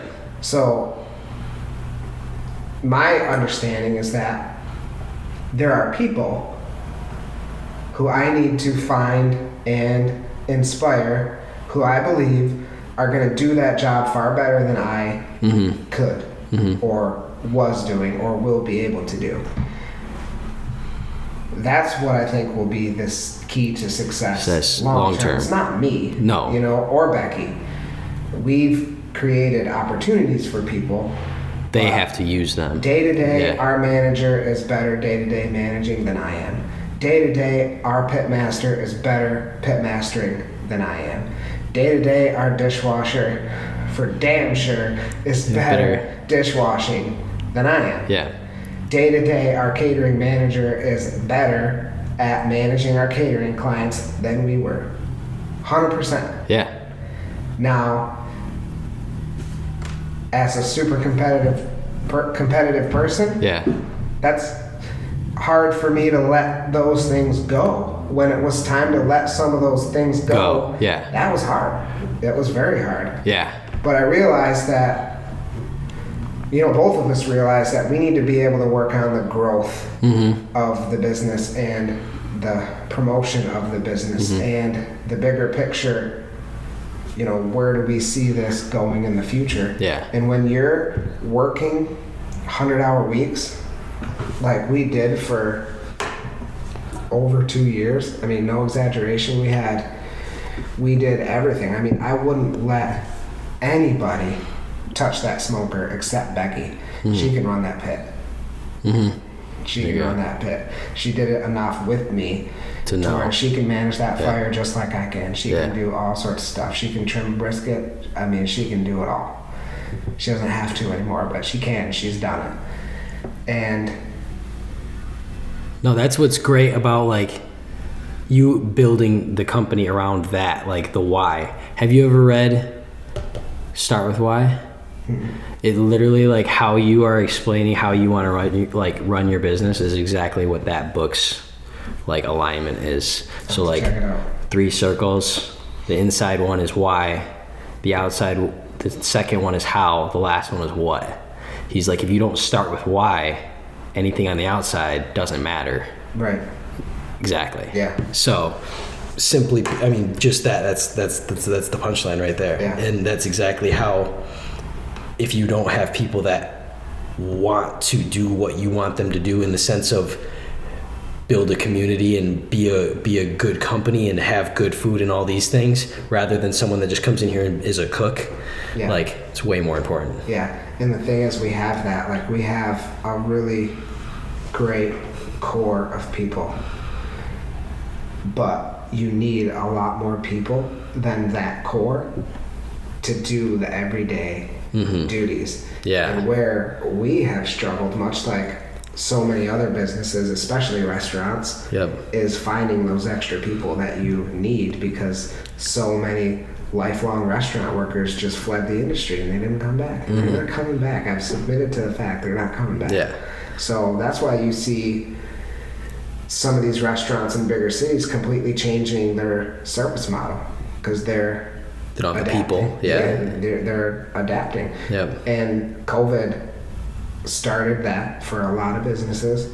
This is backtracking now, but when they shut the dining rooms down, we only had a few tables there, but we needed them to be, have full people in them, And we were primarily takeout anyway, but they shut the dining rooms down. I think it was a Monday. We saw the news. We had no idea this was happening. They all of a sudden just said, you can't have people inside your store. No tables, none of that. So we basically shut the door, went online, figured out how to design and launch an online ordering portal. System. Yep. And we did that, and we had that open by the time we opened our doors Wednesday morning. We had online ordering service. Ready to go. Yeah, ready. Out there, we educated the consumer. We told them how it works. We had a whole menu uploaded to it. We had all our prices on there. We had the takeout, the curbside, all that stuff. We found out Monday. By Wednesday, we had that shit rolling, and didn't miss a beat. Nobody else did that. Didn't miss a beat. Yeah. Well, we did. I mean, but in comparison to others. Yeah. The thing is, the whole Pale Blue, originally, the idea was that the restaurant was going to sort of drive traffic to the catering operation. The restaurant is getting people to eat the food, so that when they have a big event, they want it. They call us to cater. So it sort of is the engine that drives that catering vehicle. Yeah. Well, March of 2020, the government said you're not allowed to gather. Yeah.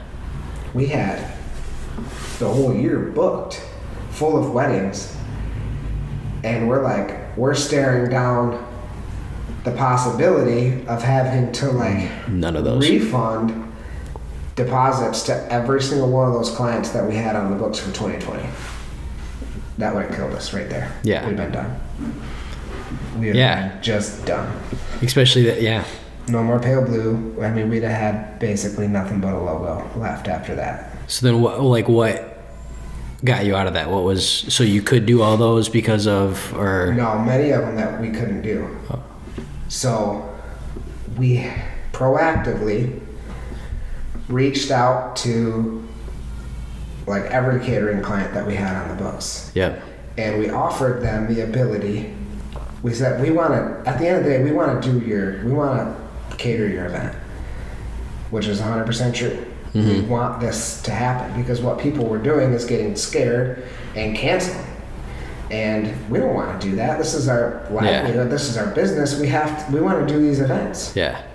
So we reached out and said, we're willing to give you a second date in 2021 for no additional deposit, no additional fee to hold that date, just in case you decide that it's not safe or you don't want to hold your event in 2020. Yeah. We're going to give you free of charge another date in 2021. Yeah. If you don't use that date, fine. We'll do it in 2020.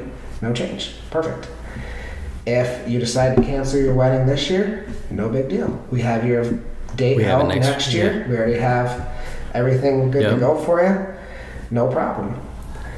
And that preemptively. It was just it was just a conversation with the clients. Like, we know that things are uncertain. We know that a lot of people are canceling their weddings or their big parties and their big celebrations. We know that we're not really sure if you're going to be able to have them this year. But we also know that when you do have that event, we want to be there. Yep. And we're committed to doing that when you're ready to do it. Yep. So because we did that, we missed out on like an insane amount of new business because nobody was booking catering, which is a massive portion of what your we business, do.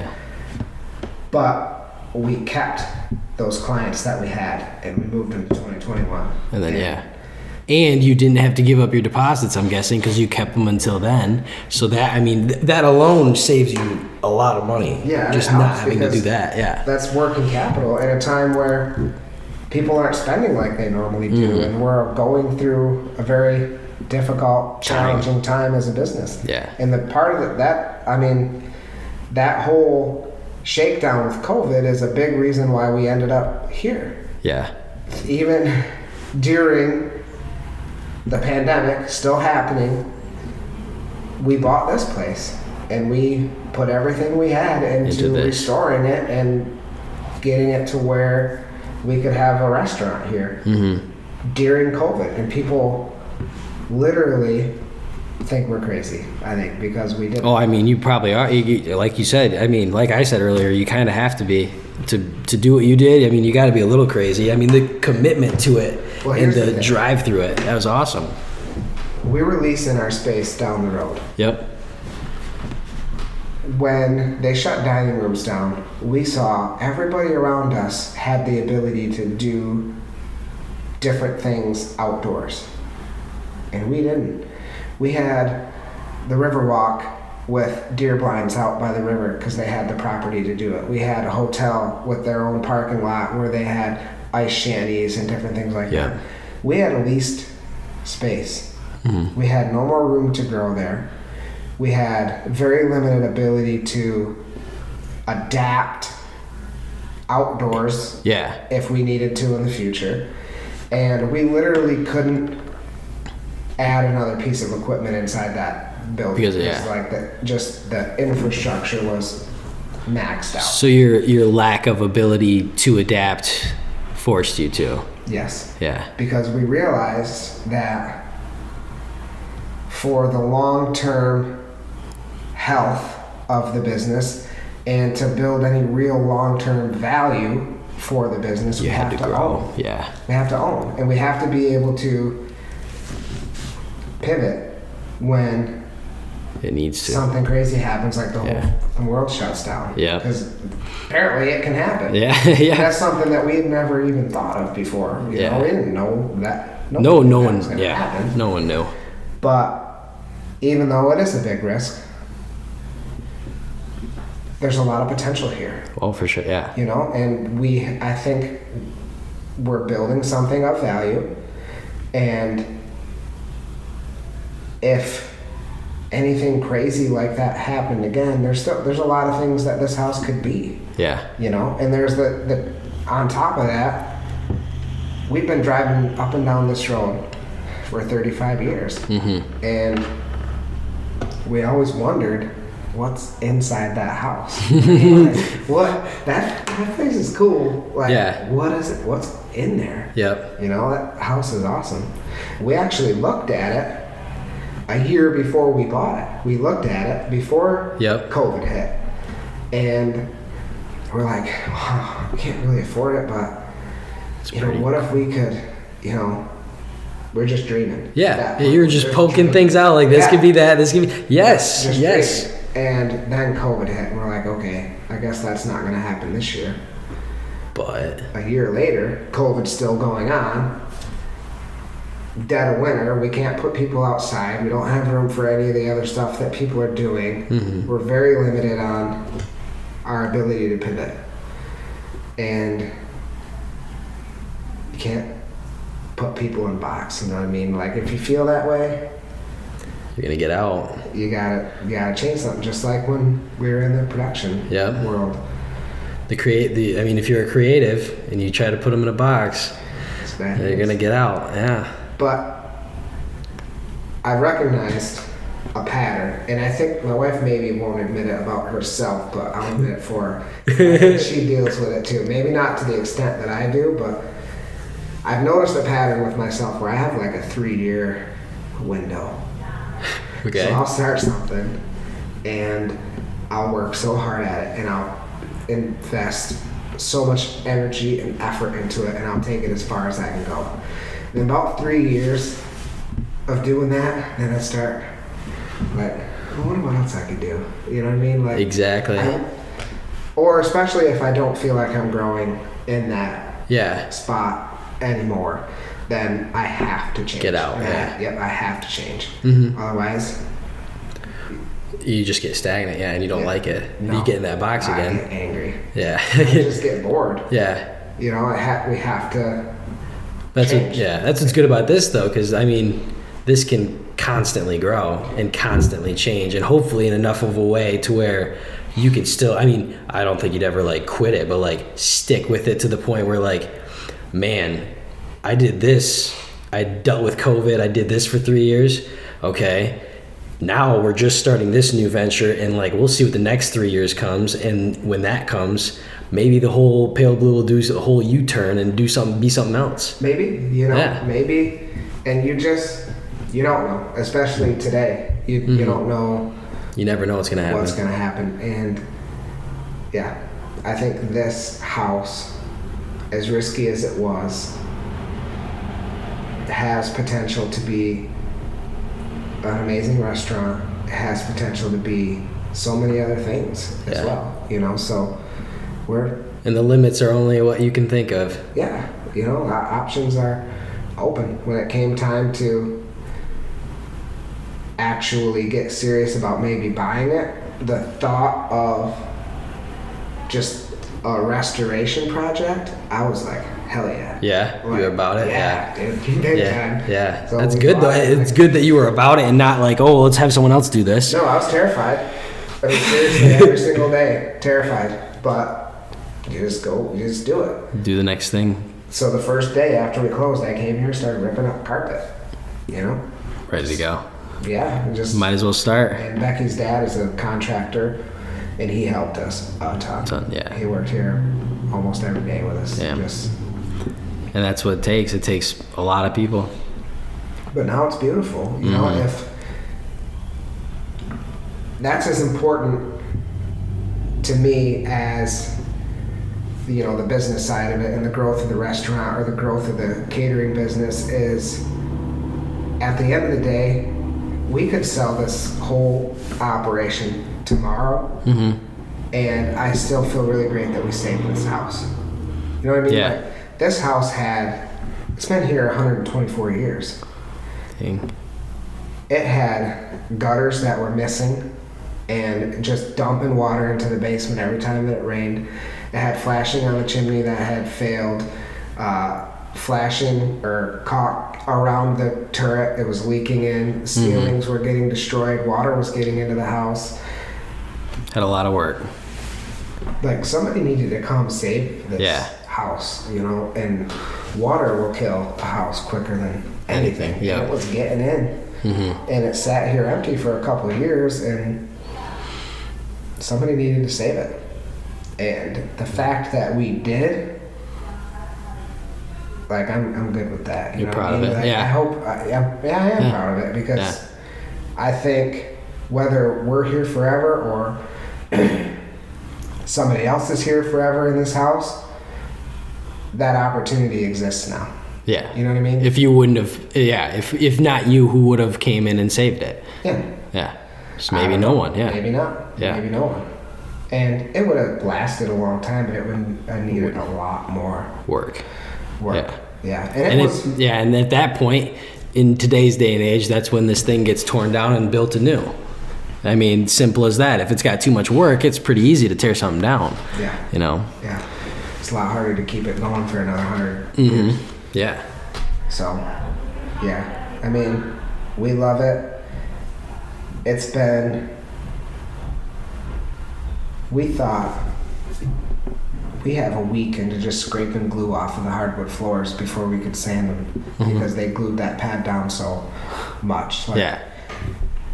We had to tear walls out to get the new commercial kitchen in. We had to sledgehammer concrete out to set posts for the new deck, and we had to do a lot of physical labor. Yeah. And we had to find the money to do it. Yep. And during the process, while the pandemic's still happening, and all that stuff. And we thought that was going to be the hard part. Yeah. We thought, scraping the glue, like this is hard work. It's just physical work. Yeah.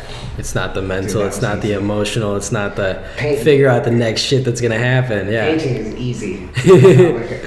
That was not the hard part. No.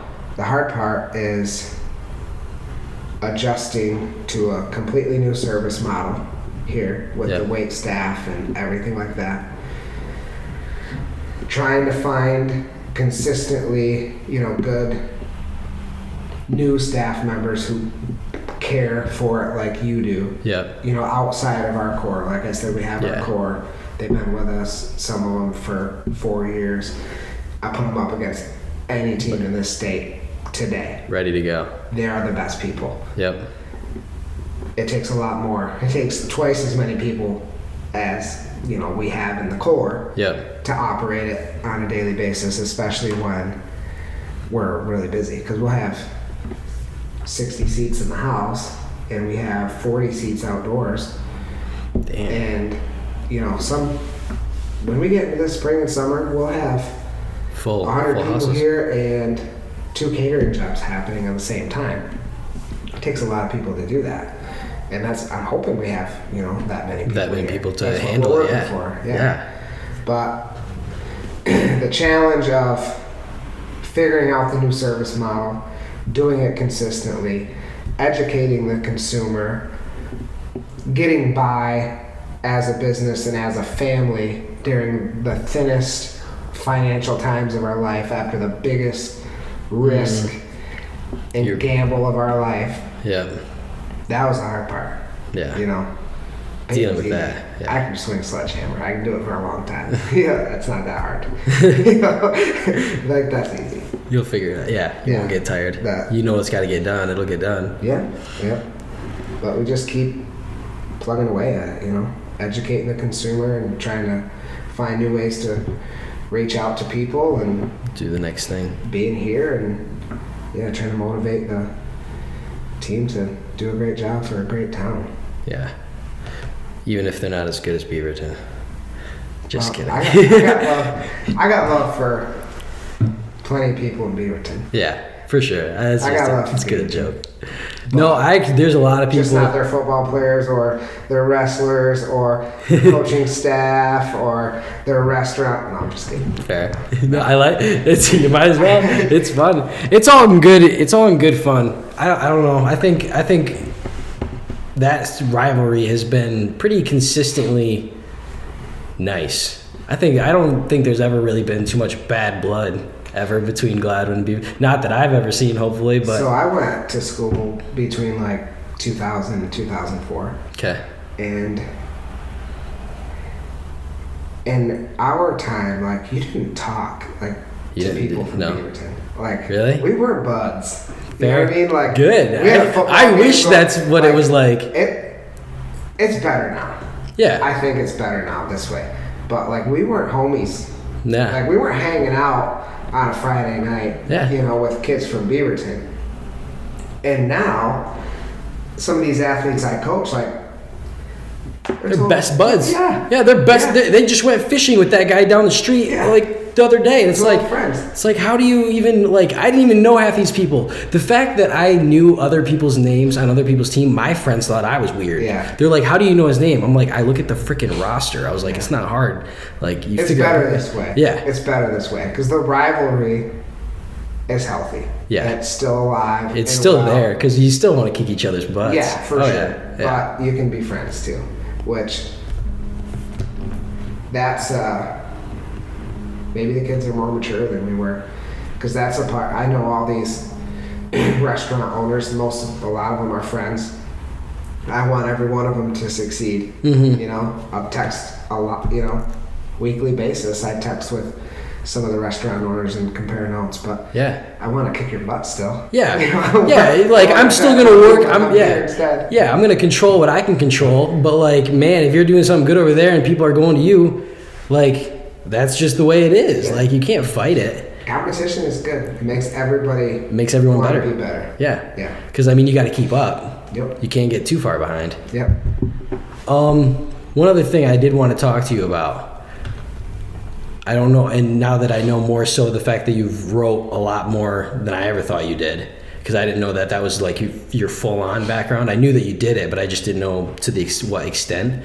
But I know you wrote a kid's book. Have you wrote any other books, or like what was the extent of writing that kid's book, if that's the only one you wrote? Or I just wrote the book, What Bears Do. Yep. And I have written others, mm-hmm. but that's the only one that I published. Yeah. And I just wrote it for the kids. Yeah. You know, I've written a few of them just for the kids. When Bella was very young, I wrote one called Backwoods Jack, which was about our black lab and the relationship that he has with her. Yep. And I took my Canon and I took a bunch of photos and printed them out and typed up the words to the book and stapled them together and made a binding. And I actually made her a book. And she was like 2 years old. That's sweet. And it was just for her. Mm-hmm. And then I wrote What Bears Do and some other little short stories and stuff that I would read to her and never shared with anybody ever, and had no intentions on sharing with anybody outside of my kids and wife. And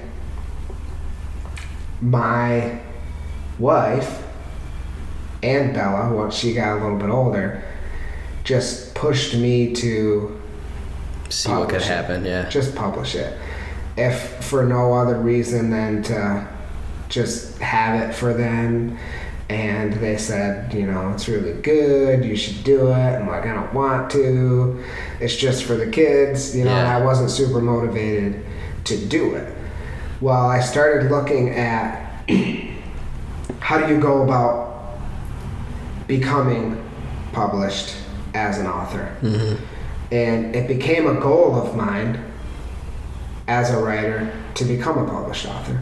Yeah. And I didn't care if it happened now or maybe it's something that happens in the future. I have goals that aren't related to the restaurant. Yeah. Oh, for sure. That aren't related to writing, that I'm gonna do in life.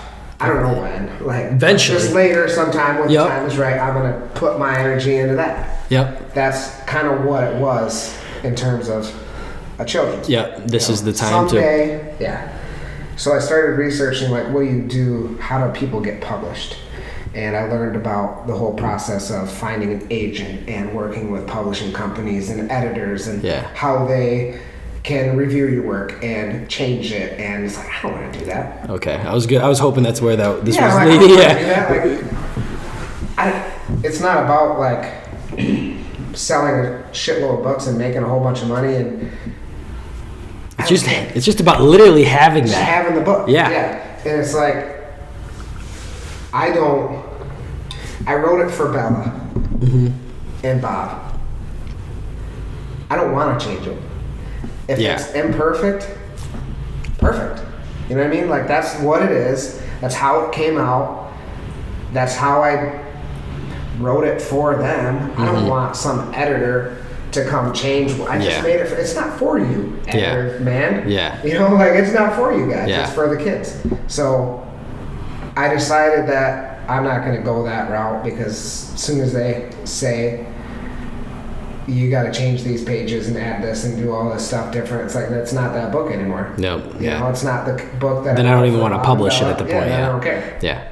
So I started just learning about self-publishing, and I found out that if I could find an illustrator, then we could create the document, and you can print through Kindle Direct Publishing, and you can sell it directly on Amazon, and you can self-publish. Yeah. So that's what I did. And then you have, so self-publishing that, if it was on a Kindle, is that all electrical or electronic, or are you? No, so you can do that. Yep. You can have it as an ebook. Yep. But basically what we did was, I had Katie Longoria, who was a graphic designer at Rooster and Hatch Marketing Group. Yep. Somebody that I worked with. She did a bunch of, what the hell are they called? Storyboards. Okay. For me. Yep. Very talented artist. She did storyboards for us and different things like that. I started talking to her about illustrating it. She was like, hell yeah, I've always wanted to illustrate a children's book, so let's do it. So we worked together to just create it. Mm-hmm. And you basically build a file, you do the pagination just like you would make in a newspaper. You get all the margins right, you do all this stuff to actually create a file that is a book. Yep. And through Kindle Direct Publishing, you can upload that. It doesn't cost you anything other than you have to pay when you buy copies for yourself. You have to pay for those copies, and then you just sell them yourself. Yeah. Or you can go the route of selling them on Amazon, which they are. Like if you go to Amazon, you can buy my book on Amazon right now, but they take so much percentage of a royalty to do that. Well, I just never fully sent that avenue. I just printed a couple hundred of them and here you go. Sold them, to friends and family and people here at the store. Sometimes, every once in a while, somebody buys it, and there you go. That's it. Just did it for the kids. Yeah. But I like to write. I'm hoping that this whole process of Pale Blue someday can afford me the opportunity for writing to be my focus again. Mm-hmm. Hopefully I can do that. Yeah. Maybe you could write a story about Pale Blue. I'm going to. Okay. Simple, easy, right there. I have this book in my mind. Yep. It's called Hungry. And Hungry, of course, has a double meaning. It's a food business. It's an entrepreneur mindset as well with you're just hungry and you want to do, take risks and do things. And I just have this image. So as a marketing person, I normally I build the brand before I even come up with a product. You know what I'm saying? I think about the logo and how it looks and feels before I even everything else. So I have this idea for a book cover, and it's just me sitting at a table like this with a tomahawk steak, like one of those steaks with a massive bone. Oh yeah. And I'm just just ripping a big chunk out of a giant steak, and then Becky's standing behind me with a cake looking all sweet. And that's Hungry. It's called Hungry, and it's a story that I hope to tell one day just about just the entrepreneurial journey in a food business. And a food business through COVID. And I've had a lot of people say that they would be interested in a book like that. A book like that. Mm-hmm. I feel like that story, just as a storyteller, as somebody who likes to write, I'm going to have to get that story off your chest at some time, at some point in life.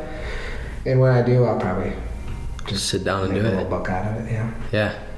That was another one of my goals to prior me leaving for my trip being full-time in the van. I would like to, was one of my, I'm just going to say the goals now because I haven't said these on the podcast yet, but 200 podcasts in 4 years, and I'm at, I think this is 19 or 20, so we're starting kind of strong. We got to get going. It's four a month is what I calculated it out to be, so we do got to catch up a little bit. And then second one is in 4 years to at least, I keep pushing it back and it's typical, but I want to write a book too. Mine originally came up, me and my buddy at Dunham's came up with this just stupid idea. We're sitting there what do we think of when we think of something all those shows right now? We were trying to make a TV show, And it was like, oh, we'll make a TV show. It's all sci-fi right now. What's the first thing when you think of science? What do you think of?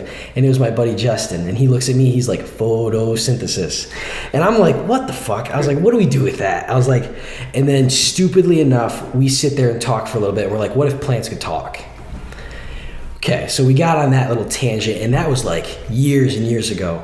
I brought this back up to another buddy at another Dunham's, the Mount Pleasant Dunham's, and I was sitting there, we're talking, blah, blah, blah, and this kid comes up with the whole backstory for me. He's like, I tell him all this weird shit. He's like, well, what if it's a biology student? He's a college kid, and the whole thing was back to kind of weed, but like he smokes weed, and when he smokes, he can talk to plants. And the whole concept of it was going to be kind of like a mental health book on the whole fact that the plants ended up, spoiler alert, being just his own subconscious.